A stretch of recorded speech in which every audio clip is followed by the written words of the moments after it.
Hey there, welcome to episode 25 of the Cafe Genius Impresarios audio program, coming to you on August 18th, recorded and published, with me, your host, and as usual, solo guest, also, Dan Hugo. The Cafe Genius is a project of my own consulting company here in Las Vegas. If you were ever wondering that, it is an effort by the Really Cool Technologies LLC innovation company. I just made that up. But no, I do have an actual company. I should talk about that someday. I am an impresario here as well. But today we are talking about ecosystem awareness. This is a topic that I've been talking about quite a bit. It's something we need to talk about. You probably have no idea because how does anyone know what's going on in the greater Vegas entrepreneurial innovation ecosystem? Well, you're here. Let's talk about it.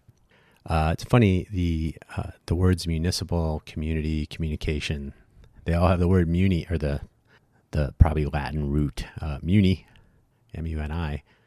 If you're in the Bay Area, in San Francisco in particular, you know that that's one way to get around also.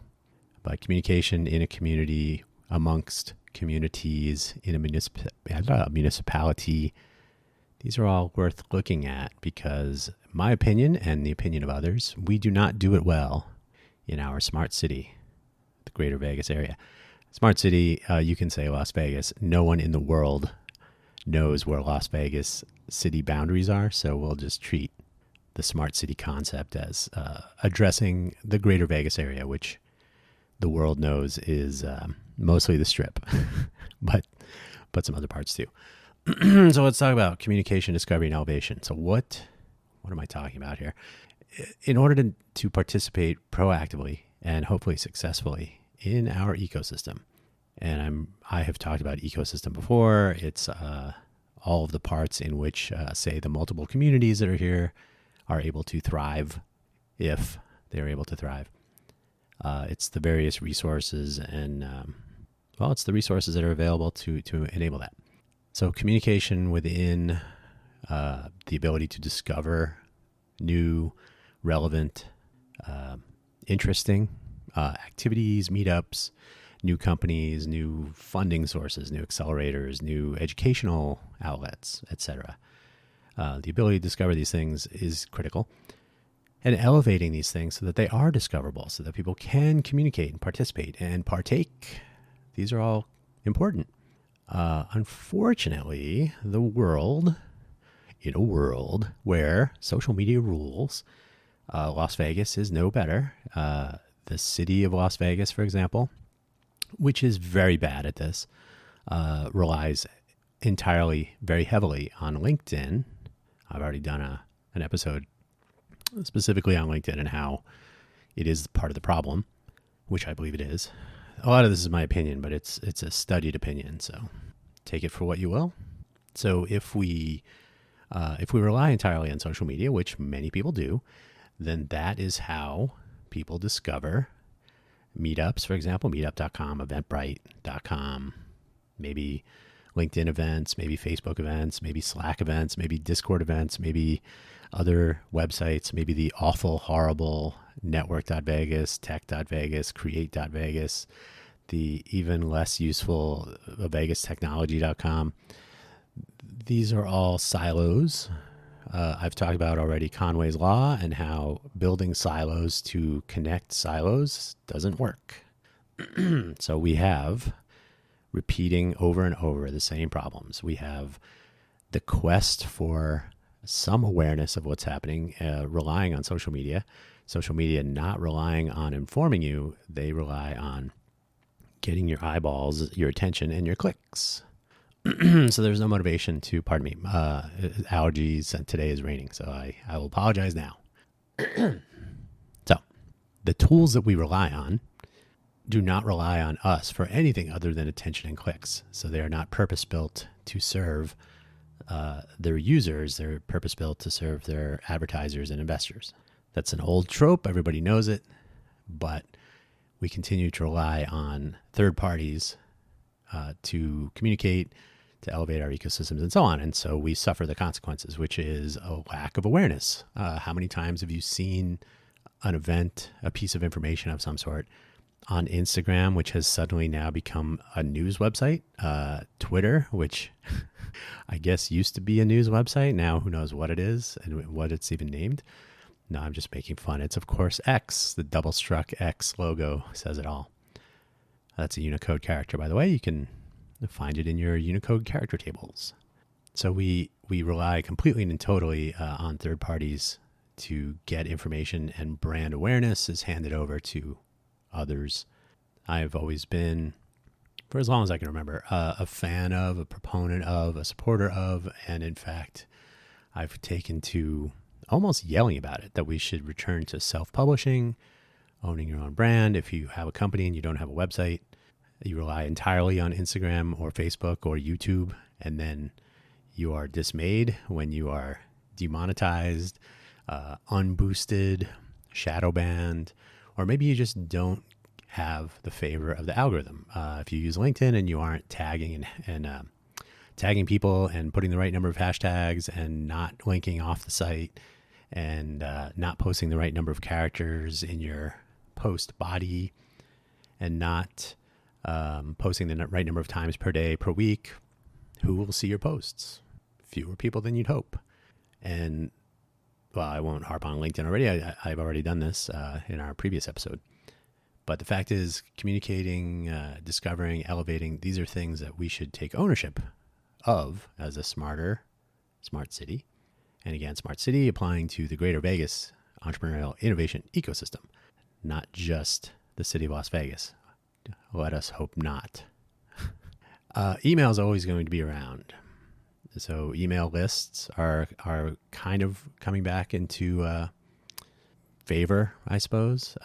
Certainly the likes of Substack and one or two others. There's Constant Contact and other email marketing tools that people can use for newsletters or other awareness. In fact, I probably will do an entire episode on this. Silicon Slopes in Utah actually makes pretty good use of their mailing list. I'm going to get some water real quick. They make pretty good use of their mailing list. I receive their emails every week. Gives a quick rundown of what's happening. They have podcasting. They have in-person events. They have networking and other. So they just generally use that as an engagement tool. And I think they do a good job of it. So email is here to stay. It's been around since the beginning. It will probably be around till the end. It's an effective tool. You get to decide when you read it.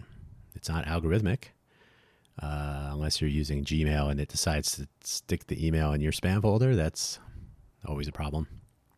But you can control when and how you consume this newsletter. You can even unsubscribe to it. So the newsletter concept is great. I think another thing that will be around for quite some time is print style news and reporting of news. That is, so it's print style as in headline, deck, lead. The first paragraph is the who, what, when, where, why, how, and wow, of course. And then some detail, and then filling in the backstory, because you must always assume your reader did not read a previous article about the story. So this is print style, but this is now in digital form on websites. I have worked at a media website. It was called Salon. I think Salon's still around. Salon.com.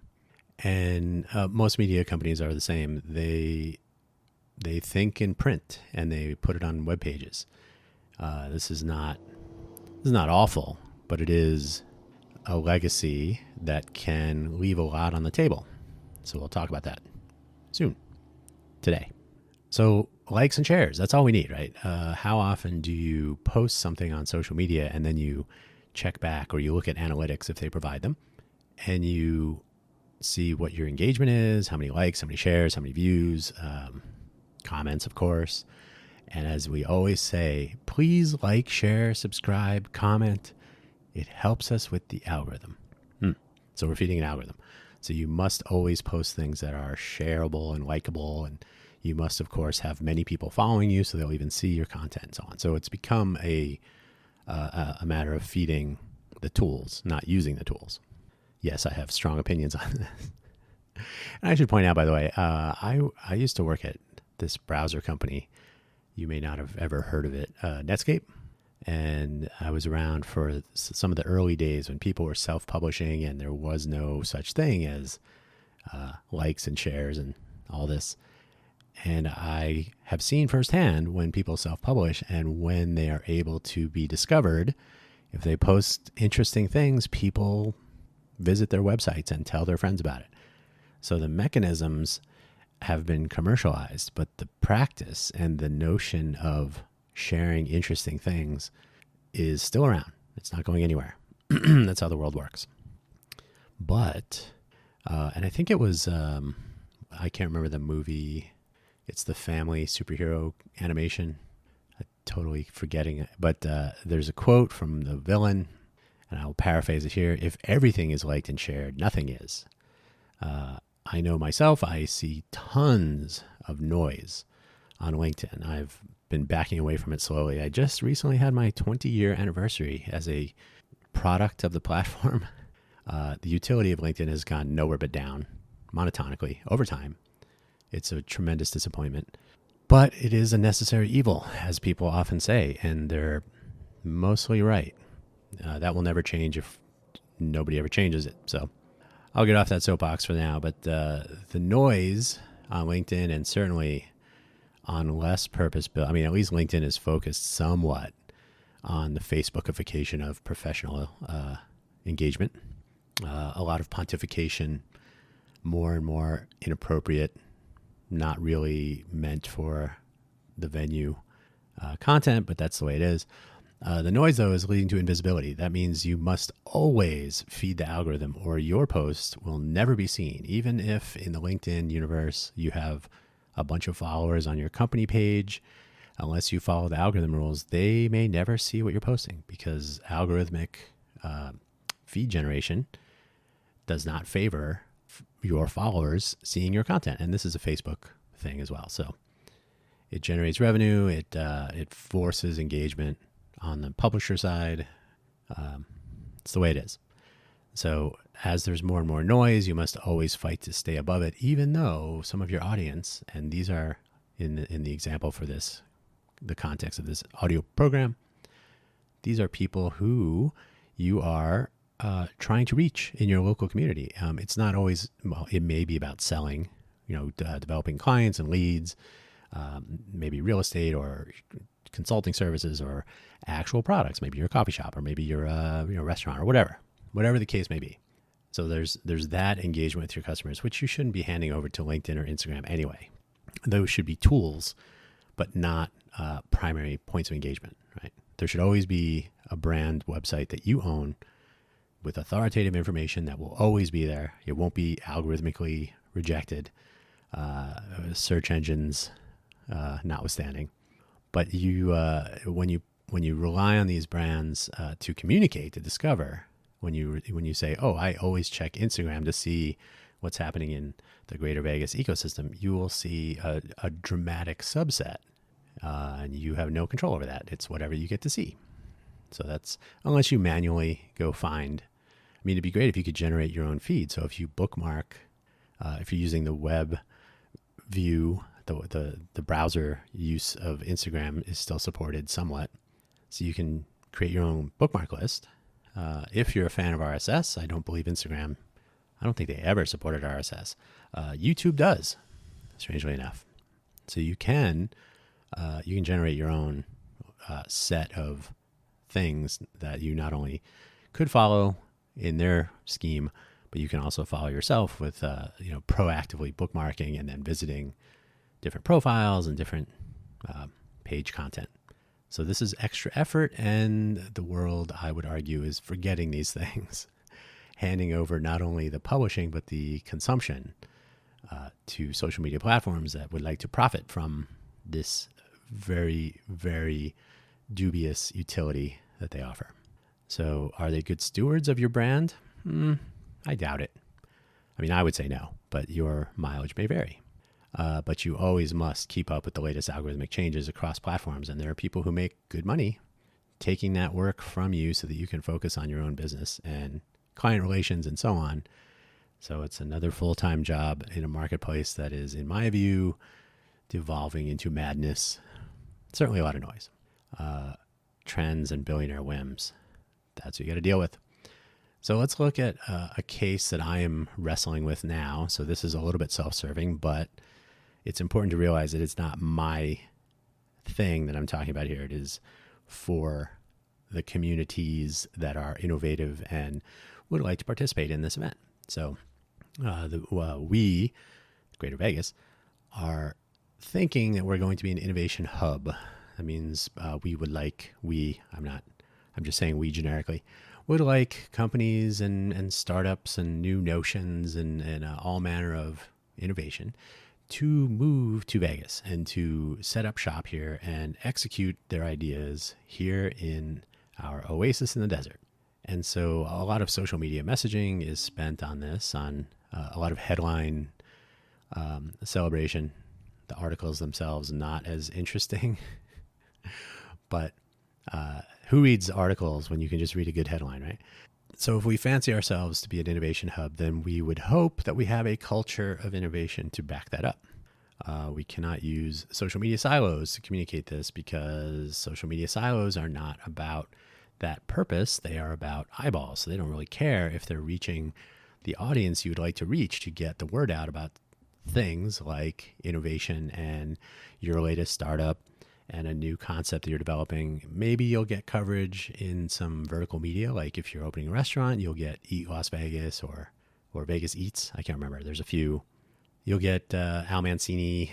You'll get a couple of other, maybe Zonil will publish your photos of your new spot on the DTLV Instagram account and so on and so on. So you sort of have to try to find nooks and crannies to stick your announcements into in the social media space. This year, I don't know if you know this, I'm the managing director of the Innovate for Vegas Foundation, which is a public 501c3 charity, focuses on civic volunteerism, and our kind of overarching mission, if you will, not the official mission, but one mission is to make our smart city smarter with local innovators providing or enabling or taking part in local innovation. Did you know about that? You probably didn't. How do we share that information? Well, we have to use all the social media. And if we don't get followers, then what do? Well, we get no participation. Well, how do we get followers? We have to stoke the fires of the social media platforms. With what? We have no one showing up for anything. We have to take pictures of empty rooms. That's not appealing. So we become we become losers in that marketplace, to be honest. And then because we don't have a following, because we don't have participation, we don't have content to publish about the participation, we're kind of stuck. So we're in an infinite loop of or a death spiral if you're into aviation. We don't really get anywhere if we use these media tools that are so popular and yet so dysfunctional.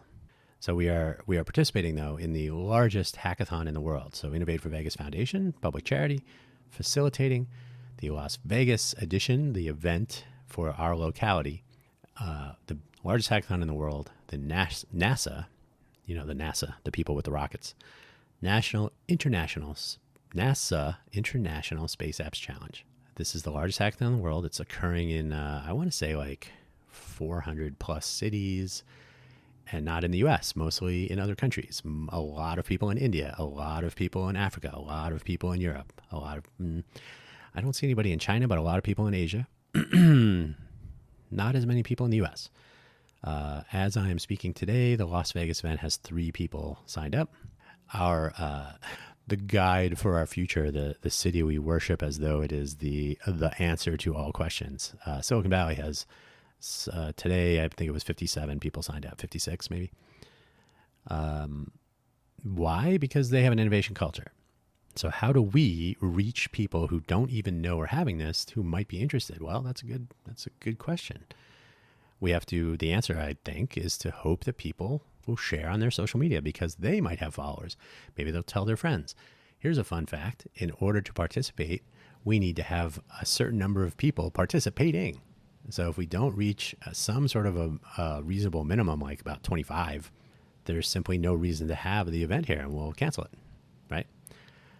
We are using our virtual feature NASA does support in-person and or remote events, so we'll have a virtual component. With any luck, we'll have people from other places participating in our event if they don't have one near them. And like everything else in Vegas, we can import participation. We certainly won't be able to talk about it using the present collection of tools. The terrain as is not helping. So what do we do? Let me scroll my notes here. What do we do? What do we do? So the ironically, funny I should bring this up, the Innovate for Vegas Foundation has its first project that it is casting the full wide net to outside of Nevada. It started out as My Vegas. The idea was to create an interface, the human interface, to our smart city. Ironically, the city of Las Vegas has a future forward plan from 2018, and there is also an updated version. I think it's aiming for 2040. I think that just came out this year. A lot of big plans. A lot of it relies on, especially the updated future roadmap. Or I can't remember. I don't think Nevada has a law. California has a state law that each city must have a 10-year plan every 10 years. And I think they have to amend it every 5 or something like that. It's been a while, but whatever the case, we have this plan, and it relies heavily on what has become a federally funded program for improving and making more generally available network connectivity. So running fiber and other network connections for general communication, whether it's internet data or maybe even just the ability to use a phone.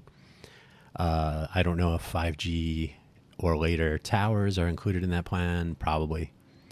The city of Las Vegas has its own private cell network that they use for city employees and possibly emergency services. Who knows?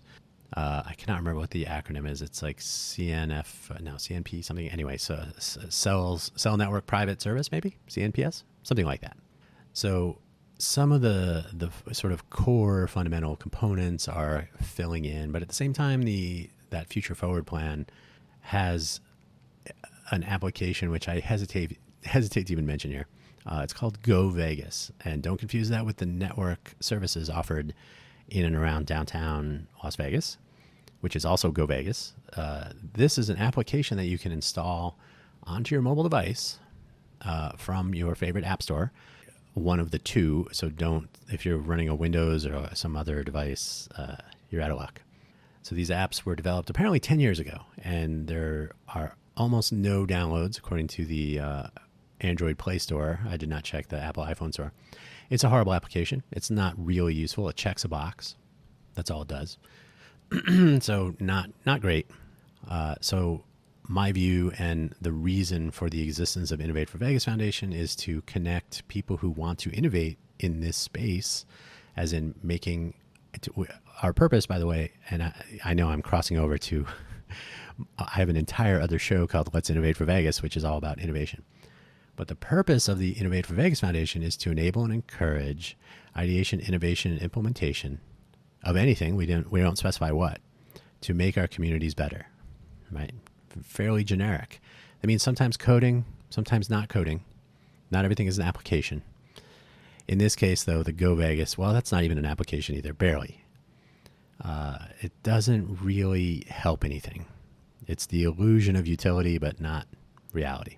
We have a tremendous amount of open data that the city pays for, and in fact is part of the origin story of the original Code for Vegas, which we renamed ourselves to Innovate for Vegas. So we have a few pieces in place. We have network connectivity, which is expanding and improving, so more people have access. We have this huge open data set, which is focused more downtown, but not only downtown. So it depends on which data set you're looking at. A lot of location-based data, from boundaries to intersections to well, that might be an LVMPD. So our Metro police force has their own open data sets that they publish. So the bottom line is there's a ton of open data that's available. And in fact, we could add more to expand the scope and grandeur of the open data set reach. We can elevate the entire ecosystem by making more information more easily available and easier to discover.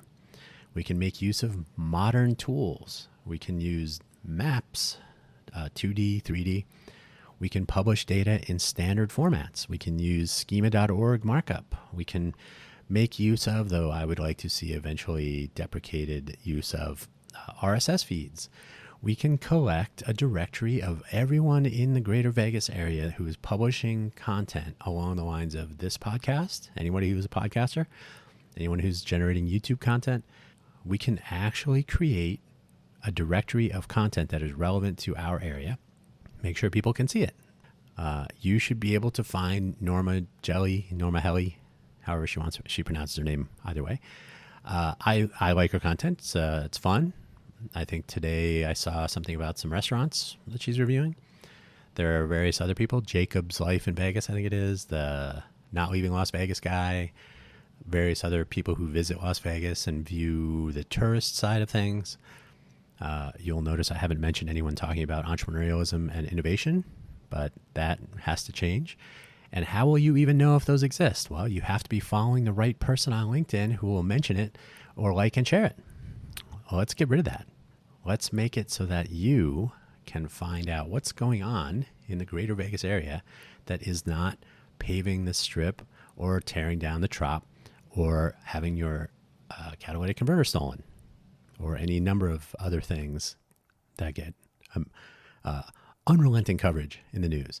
But if you're starting a business here, good luck. Well, let's change that. We need to reduce insulation.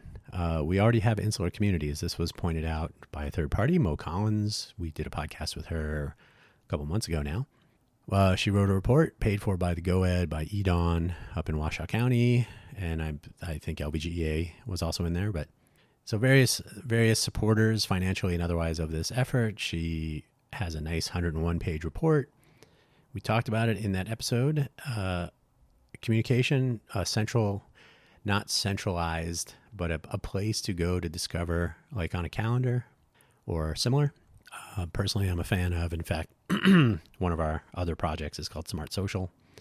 Oh, I said My Vegas earlier. We've renamed it to My Muni. So I'll get to that in a second. So a centralized calendar, a centralized collection of sort of like directories, not an information fire hose. We are all witnessing the dawn of AI. I think there's an apocryphal promotion for one of the Aliens movies. Which one is it? Prometheus, where he's talking about the AI kind of taking over the world, and then Skynet, of course, separate movie. But anyway, we have the technology. We have if we had a $6 million man, we'd be all set, or a bionic woman. Let's be fair, but we have the tools and technology to generate content, not to have it just come out of thin air. We can actually use machine learning and let's call it AI for now. You know, the GPTs of the world, or Llama or similar. We can check the open data that we already have. We can look at content that is already in existence about resources and events and startups and so on. We can generate content that will suit the reader. I'm a visitor to Vegas. I'm here for CES. Well, I should find out about all the local startups. I'm here for a construction show. Tell me all about concrete. What's going on in concrete in Vegas? You're in a desert. You have to deal with a different set of atmospheric conditions than someone in Texas or in Montana might, right?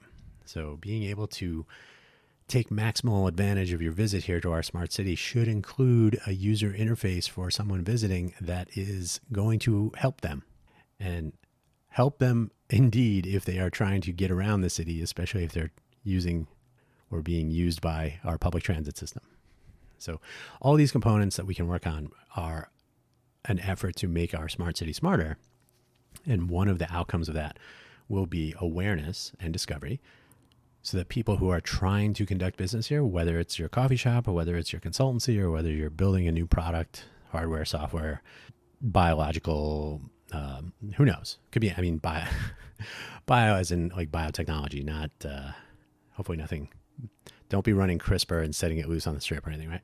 So if you are doing these things, you have to fight to be noticed and found, and you have to attend events that are remarkably insular and seem empirically to exhibit diminishing returns, so I won't pick on them here, but same group of people, same every time, same every month, every 2 months. The utility probably declines. The marginal utility definitely does.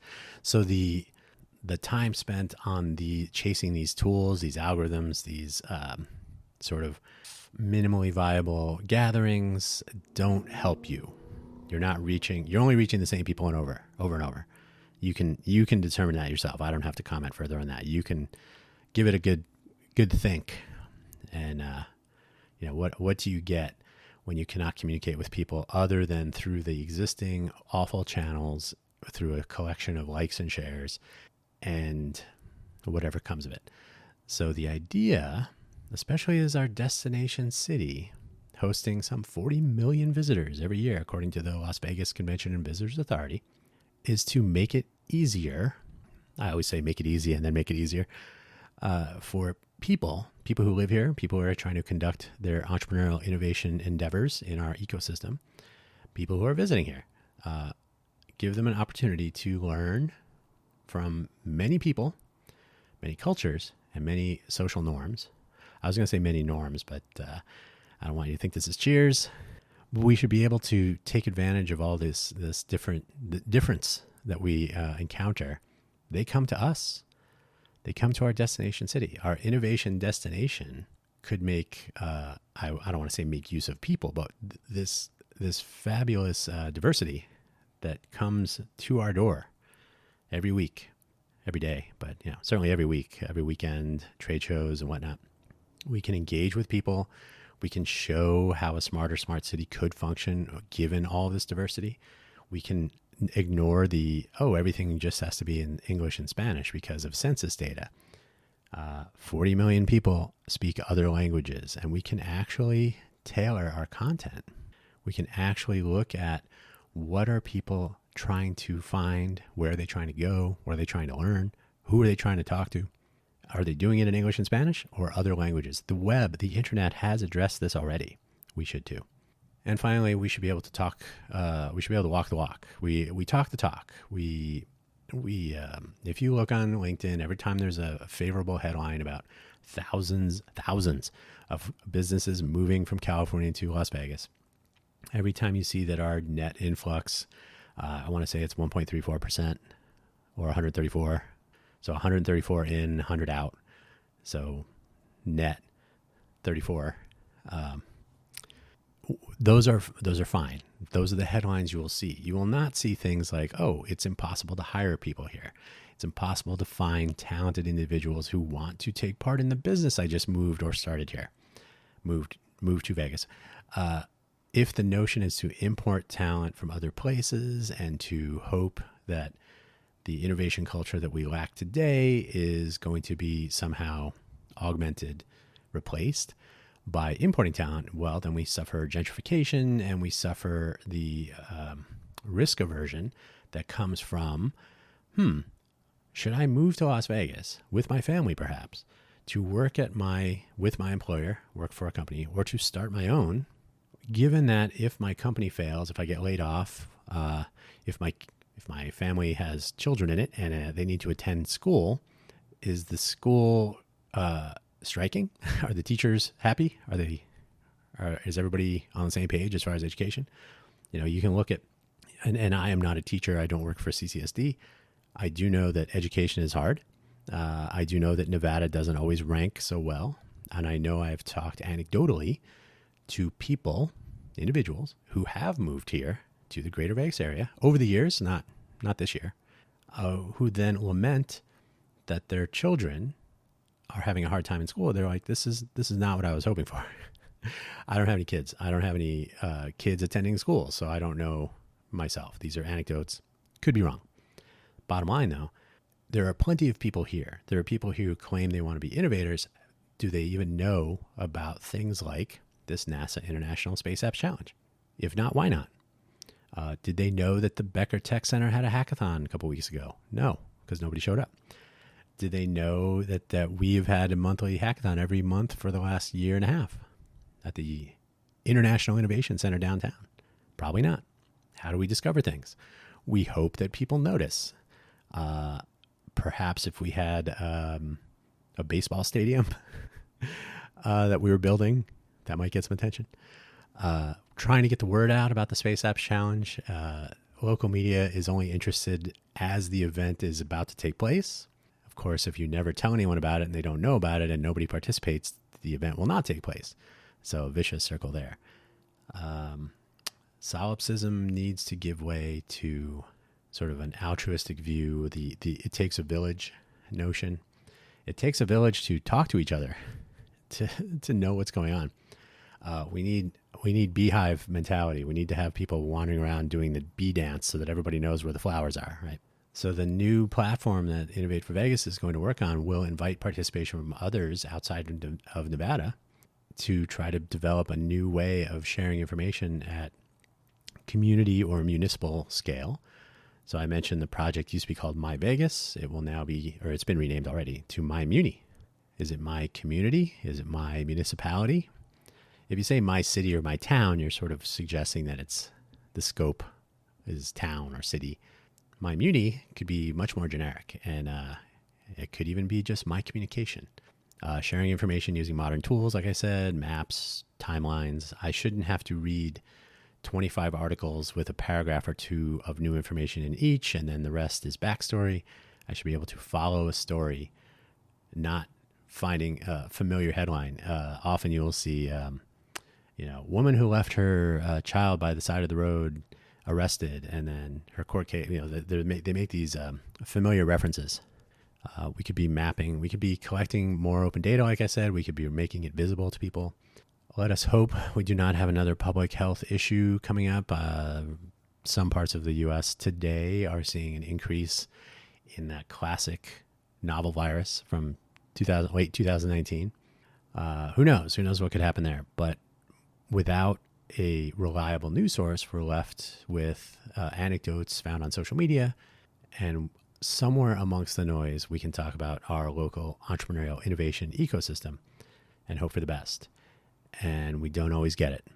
So today, yes, I'm talking about our project to change that. Things like podcasts are part of it. There are many people with things to say. There are some fine interviews. One of these days, I will have a fine interview here again. I have a couple of emails out to people. I usually ask once, and that's, if I hear back from them someday. Some people are, give me 2 months. Other people are like, how about today? The latter is more rare. I had a fine episode recorded yesterday, so the 17th of August, with Alex Just. Started off as a local comedian. He still lives here officially in the greater Vegas area. He travels a lot on the road, a road comic.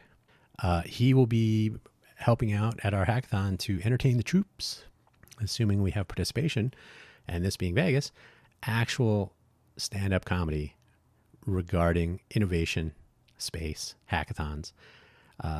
Alex Just is a Caltech graduate, degree in math, smart guy. He was around for the Downtown Project building prototype applications. So he's sort of a mathematician, software engineer, public speaker, comedian. Yeah, good find. And we're happy to have him participating in that. How do we get the word out about this? Good luck. So building better tools to communicate with ourselves. And by the way, we have a companion project, Innovate for Vegas Foundation, was going to, and is still, had the welcome version. If you're familiar, there's a sign not in the city of Las Vegas called Welcome to Fabulous Las Vegas. And if you're a street food vendor, don't go there. But if you are coming to our city, especially from California, you will encounter that sign before you actually get to Las Vegas, if you even enter Las Vegas. But so welcome is that project. And it should be sort of the visitor-oriented take on the My Muni, and that's what it is, so that you are... you're in a new city. You don't necessarily need to know how to report issues about water usage. You could, I guess, but you're not doing things that a local would do. You're more concerned with how to get around, where's the airport, what are the local laws regarding carrying open containers of different materials in different parts of the city, because those rules vary. The list goes on. what to do if you get lost in Vegas. That happens. So there's a variety. And then what is it? What's the police and fire situation? What is it? How does this work? Am I in Las Vegas right now? I'm not. Where am I? It looks like Las Vegas. So there's a lot of things that someone coming to Las Vegas or any place that is not familiar. If you're a traveler and you go to other places, you may be in an unfamiliar city, town, municipality, community. And how do I even start trying to figure out what's going on? So an interface to smarter smart cities, whether you live in one or whether you are visiting one. And of course, as I said, 40 million people, give or take, come to Vegas as visitors, as convention attendees, for entertainment, now for sporting events more often. So how do we engage with those people? And then part of our efforts at the Innovate for Vegas Foundation, especially by inviting people from other places, other cities around the U.S., other places around the world, maybe people we will encounter in our participation with the NASA International Space Apps Challenge, work on projects that will be seen by some fraction, ideally 100%, of 40 million-ish people visiting here. So when they go back home, they might say, oh, this cool project, I was able to find information. It was very helpful.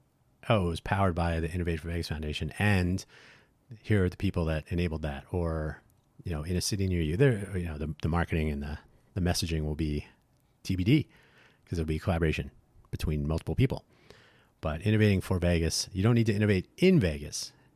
You can still be entrepreneurial. You can still be innovative. You can still be a civic volunteer, participate, and make all cities better through your efforts.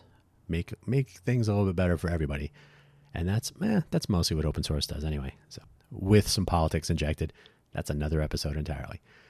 Anyway, I hope this has been interesting. It's an interesting topic to me because I think it's all fixable. It just requires effort. It requires accepting that merely accepting status quo is not sufficient. It is not innovation. If you tell me an innovation hub is just going to stick with the status quo, then you are not quite clear on what an innovation hub should be doing. That will probably be more episodes in the future. An innovation hub should be thinking about innovation. And I personally think we're an innovation destination.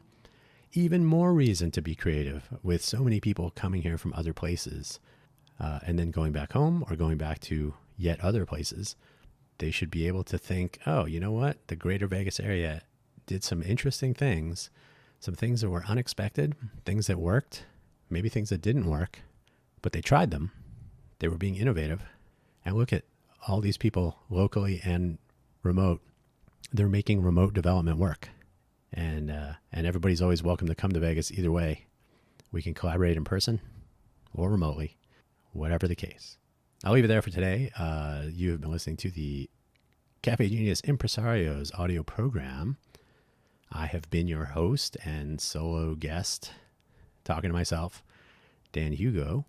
I'm also the managing director of the Innovate for Vegas Foundation, the public charity I've mentioned. We have a different podcast called Let's Innovate for Vegas. So this program that you're listening to now is usually more about the entrepreneurial side of our ecosystem. Let's Innovate for Vegas, as the name implies, is more about the innovation side, but entrepreneurial innovation, two great tastes. So there's obviously going to be crossover because I'm talking. But if you'd ever like to be a guest on either program, hit me up. If you know me, you know where to find me. If you don't, you should figure out who I am. You found this podcast, you'll find the associated website and contact information, and you can go from there. Look forward to chatting. Not a fan of emailing me about show topics. Come on and talk about it. We have plenty of time. And just keep it clean. That's all I ask. And give the Alex Just episode a listen on the Let's Innovate for Vegas podcast channel, where you found this one. I publish them both in the same places. And ideally, they will be found in our own local new information sharing platform, powered by Innovate for Vegas and collaborators from around the world. Thanks for listening.